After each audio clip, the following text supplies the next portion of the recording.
और ortho Ayurvedic oil और capsule, अब दर्द भी घुटने टेकेगा। पीएम किसान सम्मान निधि की 21वीं किस्त जारी। हस्तांतरण कार्यक्रम में सीएम नायब सिंह सैनी ने की शिरकत। नेताजी सुभाष चंद्र बोस इंडोर स्टेडियम के प्रांगण में हुए कार्यक्रम आयोजित। ईडी की कस्टडी में अल-फलाह यूनिवर्सिटी का चेयरमैन कोर्ट ने 13 दिन की कस्टडी पर भेजा। छात्रों को फर्जी मान्यता दिखाकर ठगने के आरोप में हुई कार्रवाई।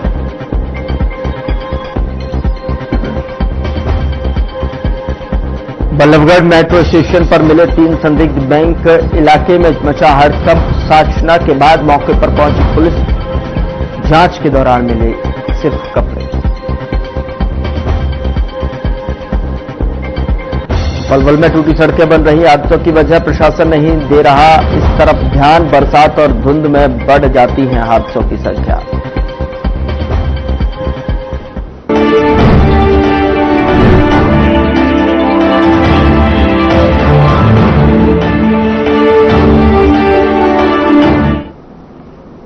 नमस्कार, मैं हूं आपके साथ गौरव राजेंद्र। बुलेटिन की शुरुआत करते हैं। पलवल में सीएम नायब सिंह सैनी ने पीएम किसान सम्मान निधि योजना के अंतर्गत आयोजित कार्यक्रम में शिरकत की और इस मौके पर सीएम नायब सिंह सैनी ने कार्यक्रम को संबोधित किया।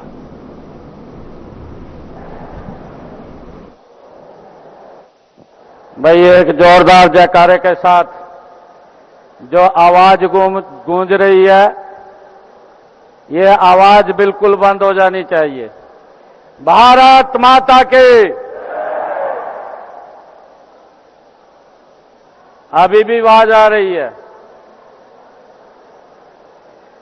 पीछे युवा साथियों से अपील है कि थोड़ा शांति का दान देंगे। भारत माता के।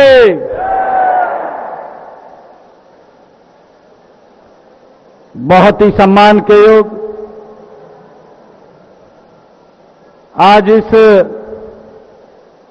प्रधानमंत्री किसान सम्मान निधि में हम सब के लिए ये बहुत ही हर्ष का विषय है कि देश के यशस्वी प्रधानमंत्री आदरणीय नरेंद्र मोदी जी अभी कुछ समय के बाद देश के किसानों के खाते में 21वीं किस्त नॉन स्टॉप डालने वाले हैं। आज इस अवसर पर हमारे हरियाणा सरकार के कैबिनेट मंत्री रणबीर गंगवा जी, हमारे जिला के अध्यक्ष विपिन भैसला जी, पूर्व विधायक जगदीश नैयर जी, पूर्व विधायक दीपक मंगला जी, हमारे मनोज रावत जी, परवीन डागर जी पूर्व विधायक, हमारे पूर्व राज्यसभा के सांसद लेफ्टिनेंट जनरल डीपी वत्स जी, पूर्व जिला अध्यक्ष चरण सिंह तेवतिया जी, चेयरमैन जिला परिषद पलवल नरेंद्र जी, वाइस चेयरमैन जिला परिषद उमेश जी, हमारे एग्रीकल्चर विभाग के एसीएस पंकज अग्रवाल जी, डायरेक्टर एग्रीकल्चर नारायण कौशिक जी और हमारे सभी जिले के उपस्थित मंत्रीगण, हमारे सांसदगण एवं विधायकगण जो हमारे पूरे हरियाणा प्रदेश से आज इस गौरवशाली कार्यक्रम में जुड़ रहे हैं। मैं सभी पत्रकार एवं छायाकार मित्रों का और सभी किसान भाइयों का, मातृशक्ति का, सभी युवा साथियों का मैं दिल से आभार व्यक्त करता हूं और आप सबको आज जो आदरणीय प्रधानमंत्री जी ये 21वीं किस्त प्रधानमंत्री किसान सम्मान निधि की आज कुछ समय के बाद हमारे बीच में डालने वाले हैं। इसके लिए आप सबको बहुत बहुत बधाई और शुभकामनाएं देता हूं। साथियों, आज आदरणीय प्रधानमंत्री जी 18,000 करोड़ रुपए के राशि 9 करोड़ किसानों के खाते में आज डालने का भी थोड़ी देर में काम करेंगे। साथियों, मुझे यह बताते हुए कि बड़ी खुशी भी हो रही है कि आज हरियाणा के 15,82,000 किसानों के खाते में आज 316 करोड़ 38 लाख रुपए की राशि आज हरियाणा के किसानों में के खाते में डाली जा रही है। साथियों, इसे मिलाकर के किसानों को आज हमारे कुल 7,233 करोड़ ये 74 लाख रुपए की राशि ये अब तक डाली जा चुकी है, जो 21वीं किस्त जब ये डल जाएगी इसमें 7,233 करोड़ 74 लाख रुपए की राशि ये किसानों के खाते में डाली जा चुकी है। किसान भाइयों, पलवल के आज हमारे 74,299 किसानों के खाते में आज अभी थोड़ी देर के बाद जब आदरणीय प्रधानमंत्री जी ये प्रधानमंत्री किसान सम्मान निधि की ये 21वीं किस्त डालेंगे तो पलवल जिले के मेरे किसानों के खाते में 14 करोड़ 86 लाख रुपए की राशि आज उनके खाते में पहुंचेगी। साथियों, आज 21वीं किस्त जारी करने के लिए मैं माननीय प्रधानमंत्री आदरणीय नरेंद्र मोदी जी का आभार व्यक्त करता हूं, उनका धन्यवाद व्यक्त करता हूं। हरियाणा के मैं जागरूक किसानों की तरफ से आदरणीय प्रधानमंत्री जी को बहुत बहुत साधुवाद देता हूं, क्योंकि नॉन स्टॉप आदरणीय नरेंद्र मोदी जी किसान को मजबूत और सशक्त करने का निरंतर कार्य कर रहे हैं। मैं कहना चाहूंगा कि पीएम किसान निधि किसान का सहारा है। आपकी मुस्कान बनी रहे, यही संकल्प हमारा है। ये आदरणीय प्रधानमंत्री जी का ये संकल्प है कि मेरा किसान वो सशक्त और मजबूत हो, खुशहाल हो, उसको लेकर के देश के यशस्वी प्रधानमंत्री आदरणीय नरेंद्र मोदी जी निरंतर काम कर रहे हैं। साथियों, माननीय प्रधानमंत्री जी द्वारा शुरू की गई यह योजना करोड़ों किसानों के जीवन में एक नई ऊर्जा, एक नया आत्मविश्वास लेकर के ये आई है। सभी किसानों को हर 4 महीने के बाद 2,000 रुपए की ये किस्त उनके खाते में ये पहुंचाई जाती है। एक साल में किसान के खाते में 6,000 रुपए की ये राशि पहुंचाने का काम देश के यशस्वी प्रधानमंत्री आदरणीय नरेंद्र मोदी जी कर रहे हैं। साथियों, सभी किसान भाइयों, मैं गर्व के साथ कहता हूं कि हरियाणा में भी प्रधानमंत्री किसान सम्मान निधि योजना के प्रभावी ढंग से इसको लागू किया गया है। इसके साथ ही हमने कृषि क्षेत्र में कई उल्लेखनीय कार्य भी हमारी सरकार कर रही है।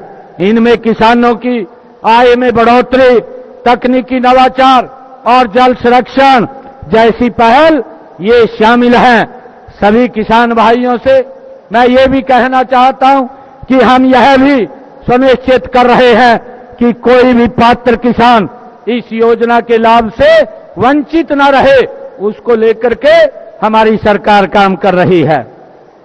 आदरणीय किसान भाइयों, माननीय प्रधानमंत्री नरेंद्र मोदी जी ने वर्ष 2047 तक विकसित भारत के संकल्प को पूरा करने के लिए 4 स्तंभों पर उन्होंने विशेष जोर दिया है। आदरणीय प्रधानमंत्री जी ने कहा है कि इनमें सबसे पहला जो स्तंभ है वो हमारा किसान है, दूसरा हमारी महिला है, फिर युवा है और उसके बाद हमारा गरीब व्यक्ति है। ये हमारे प्रथम स्तंभ किसान भाइयों की समृद्धि से ही हमारा संकल्प ये पूरा होगा। ये आदरणीय प्रधानमंत्री जी का ये संकल्प है। आदरणीय साथियों, उनके उसी विजन से साकार करने के लिए हम हरियाणा सरकार में किसानों की खुशहाली और कृषि क्षेत्र को लाभकारी बनाने के लिए निरंतर हमारी सरकार ये प्रयास कर रही है। साथियों, हम केंद्र सरकार की विभिन्न योजनाओं को भी कारगर ढंग से हरियाणा में लागू कर रहे हैं। ये योजनाएं हमारी डबल इंजन सरकार की ये प्रतिबद्धता का ये प्रतीक है।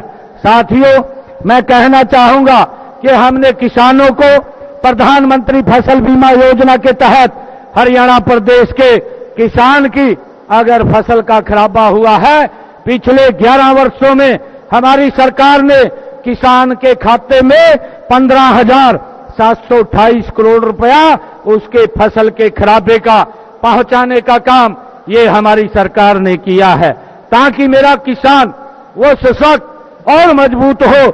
उसको लेकर के हम निरंतर किसानों को मजबूती के लिए काम कर रहे हैं। आदरणीय किसान साथियों, प्राकृतिक आपदा से फसल खराब होने का मुआवजा नीति, जो मुआवजा था वो पहले 10,000 रुपए था, अब हमने उसको बढ़ा करके 15,000 रुपए प्रति एकड़ करने का निर्णय ये हमारी सरकार ने किया है। साथियों, हम जैविक खेती को भी बढ़ावा देने का निरंतर हमारी सरकार काम कर रही है। इसके लिए हमने प्राकृतिक खेती पोर्टल पर 1,84,665 किसानों को ने हमें प्राकृतिक खेती में रुचि दिखाने का काम ये किया है। उन्होंने 2,73,955 एकड़ क्षेत्र के लिए इस पोर्टल के ऊपर अपना पंजीकरण भी कराया है। किसान साथियों, इनमें 19,723 किसानों और 37,460 एकड़ भूमि पर प्राकृतिक खेती हमारे किसान कर रहे हैं। साथियों, हमने किसानों के हित में अंग्रेजों के जमाने से चले आ रहे अभियान को भी जड़ से खत्म किया है और किसानों के ऊपर 134 करोड़ रुपया इस अभियान का था, उसको भी हमने समाप्त करने का काम किया है ताकि हमारे किसान को इसका लाभ मिले। साथियों, इसी प्रकार हमने ये निर्णय किया था, अपने संकल्प पत्र में भी हमने कहा था ये डबल इंजन की सरकार हरियाणा प्रदेश में किसान के हित के अंदर निरंतर लगातार उसकी मजबूती के लिए। हरियाणा के मुख्यमंत्री नायब सिंह सैनी ने यमुनानगर के कलेसर में श्री गुरु तेग बहादुर जी के 350वें बलिदान वर्ष के अवसर पर वन्य जीव एवं जैव विविधता संरक्षण ब्लॉक का उद्घाटन किया और मुख्यमंत्री ने विद्यार्थियों के साथ 350 पौधे लगाए। सफारी ट्रेल और श्री गुरु तेग बहादुर जी द्वार का भी शुभारंभ किया गया। और आपको बता दें कि एआई आधारित monitoring tower, tree canopy walk और 3 स्तरीय वॉच टावर का शिलान्यास किया है। उन्होंने 45 एकड़ में बनने वाले कृषि महाविद्यालय का नाम गुरु तेग बहादुर जी के नाम पर रखने की घोषणा भी की है। मुख्यमंत्री ने कहा कि यह वन गुरु जी के त्याग, करुणा और प्रकृति प्रेम की जीवंत मिसाल बनेगा।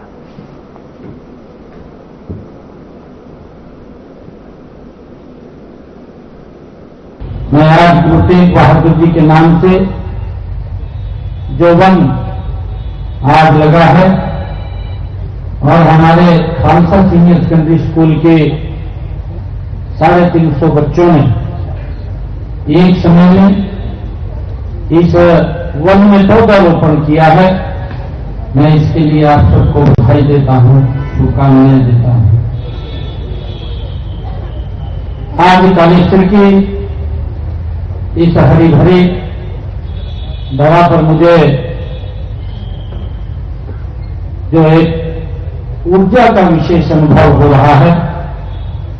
आज हम एक ऐसे इतिहास का भी साक्षी बन रहे हैं जब हिंद की चादर गुरु तेग बहादुर जी के 350वें शहीदी दिवस के उपलक्ष्य में उनके नाम से एक वन और वन्य जीव एवं जीव वैधता संरक्षण ब्लॉक का आज यहां पर उद्घाटन हुआ है।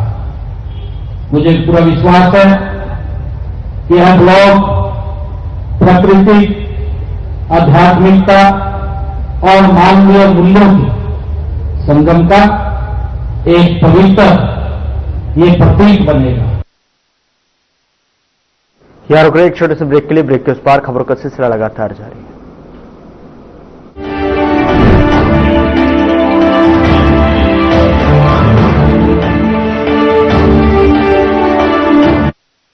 कुछ लोग खाते पीते तो बहुत बढ़िया हैं, पर फिर भी उनकी सेहत नहीं बनती। पिचके हुए गाल हैं, हड्डियां निकली हुई हैं, पैंटें ढीली हैं, कपड़े जचते नहीं, कोई पर्सनैलिटी नहीं। ऐसे लगता है उधर से खाए जा रहे हैं, उधर से निकले जा रहा है, क्योंकि उनका पाचन तंत्र खराब है। और जब तक के पाचन तंत्र दुरुस्त नहीं होगा, वो जितना मर्जी अच्छे से अच्छा खा ले, उनकी सेहत नहीं बन सकती। इसलिए हमारी संस्था सन्यासी आयुर्वेदा ने एक ऐसी दवा का निर्माण किया है जो कि आपके लिवर को, आपके पाचन तंत्र को दुरुस्त करने का काम करती है, ताकि आप जो भी खाएं उसका पूरे का पूरा निचोड़ आपके शरीर को लगे, आपकी भूख बढ़े, खाया पिया सही से लगे, नया खून बने, हड्डियों में जान आए, वजन बढ़े और आप मोटे तगड़े खूबसूरत पर्सनैलिटी के मालिक बन जाएं। सिर्फ 655 रुपए की पूरे 1 महीने की दवा होती है और आप इसे घर बैठे 01145454545 पर फोन करके दवा मंगवा सकते हैं। क्या रंग खिला, क्या रूप सजा, मैं ही नहीं दुनिया ने कहा।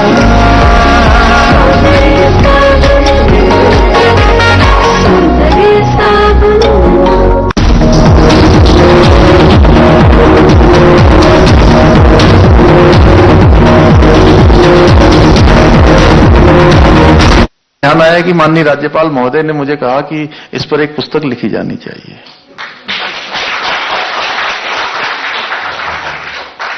पहली बार सिलकेरा टनल का इतना बड़ा रेस्क्यू हुआ। सिलकेरा टनल का रेस्क्यू तो आप लोगों ने सुना होगा। तो चलिए अभी इतनी पहली बार बहुत हो गया। अब तो इसलिए ये हमारे, अगर यही बात चली जाएंगी तो मुझे लगता है कि कैंपेन ही है ये, और लोगों को बताना है। कैंपेन क्या होता है कि कोई झूठा कैंपेन नहीं करना है, जो काम किया है आपने वो बताना है। ठीक है, अच्छा कार्तिक सीएम साहब को मेरा सदा नमस्कार। सर, धर्म रक्षक धामी और धाकड़ धामी के रूप में आपकी जो पहचान हमने सोशल मीडिया के माध्यम से रूबरू हुए हैं, और ये 2 नाम आपके काफी ट्रेंडिंग भी है इस समय सोशल मीडिया में। सर आपके द्वारा जो पूरे देश में पहली बार यूसीसी से लागू किया गया लव जिहाद, लैंड जिहाद, प्रूफ जिहाद पे जो आपके द्वारा इन पर जो कठोर कार्रवाई की गई है, इससे आपके साथ साथ इस पूरे प्रदेश की एक नई पहचान राष्ट्रीय स्तर पर बनी है। साथ ही सर मैं आपसे पूछना चाहूंगा कि आने वाले समय में कौन से ऐसे महत्वपूर्ण मुद्दों पर और साहसिक मुद्दों पर आप काम करने वाले हैं सर? देखिए, हम सब लोग देवभूमि के लोग हैं, और देवभूमि पूरे देश में और पूरी दुनिया में एक बहुत ही आस्था और श्रद्धा से लोग देवभूमि को अपने मन में रखते हैं, विचार में रखते हैं। आस्था श्रद्धा पूरे देशवासियों के और दुनियावासियों के मन में देवभूमि उत्तराखंड को लेकर उनके विचार हैं। ये देवभूमि का मूल अस्तित्व क्या है? देवभूमि हम क्यों कहते हैं? आज अभी मुझे थोड़ी देर पहले मथुरा से एक महाराज जी आए थे, मुझे वहां कह रहे थे कि कथा होनी है, आपको आना है वहां। तो मैंने कहा कि ये तो नारायण की कृपा होगी तो आ जाएंगे, उनकी इच्छा होगी तो आएंगे। और मैंने कहा आप देवनगर के हैं और हम देवभूमि के हैं।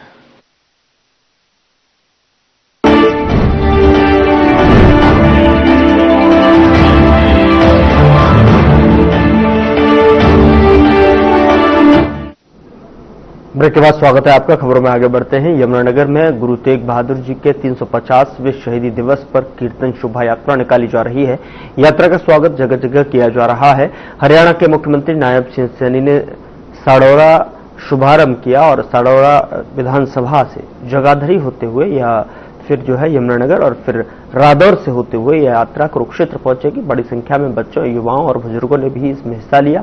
मेयर सुमन बहमनी ने मौके पर पहुंचकर तैयारियों का जायजा लिया और उन्होंने कहा कि गुरु तेग बहादुर जी की कुर्बानी सभी को प्रेरणा देती है और प्रशासन को यात्रा से जुड़े सभी इंतजाम जो है सुचारू रखने के निर्देश दिए हैं। 25 नवंबर को जो है कुरुक्षेत्र में विशेष समारोह आयोजित किया जाएगा। प्रधानमंत्री नरेंद्र मोदी समेत जिले की सिख संगत और सभी जिलावासी बढ़ चढ़कर भाग लेंगे।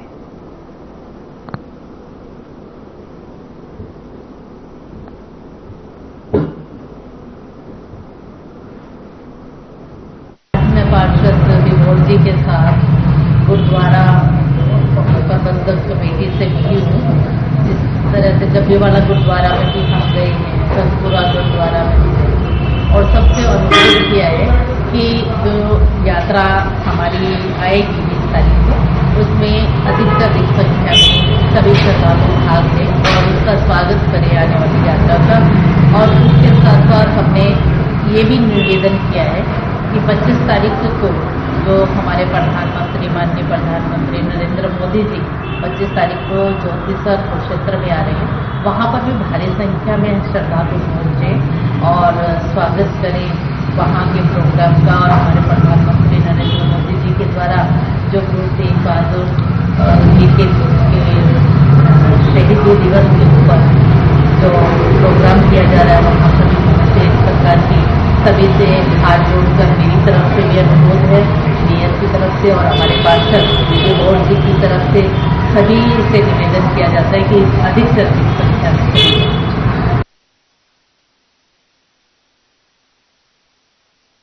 गुरुग्राम को आखिर सिविल हॉस्पिटल कब मिलेगा, इस पर हरियाणा की स्वास्थ्य मंत्री आरती राव का बयान सामने आया है। उन्होंने कहा कि 600 बेड के हॉस्पिटल की मंजूरी मिल गई है और जल्द ही इसका निर्माण शुरू हो जाएगा। वहीं आपको बता दें कि स्वास्थ्य मंत्री के इस वायदे पर कांग्रेस के जिलाध्यक्ष यानी शहरी पंकज डावर ने कहा कि गुड़गांव की बीमार जनता को ठीक करने के लिए अब स्वास्थ्य मंत्री ने 600 बेड का अस्पताल बनाने की घोषणा कर दी है। इससे पहले कभी 700 तो कभी 500 बेड का अस्पताल बनने की घोषणा मंत्री और मुख्यमंत्री कर चुके हैं। उन्होंने कहा कि भाजपा सरकार अब तक यह तय नहीं कर पाई है कि गुड़गांव में आखिर कितने बेड का अस्पताल बना जाए और स्वास्थ्य मंत्री द्वारा 600 बेड का अस्पताल बनाने की घोषणा भी छलावा ही है। यह गुड़गांव की जनता के साथ धोखा है। वहीं आपको बता दें कि इस मुद्दे को लेकर कांग्रेस सेवा दल 23 नवंबर और 24 नवंबर को अस्पताल के बाहर भूख हड़ताल पर बैठकर अपना विरोध प्रदर्शन करेगी।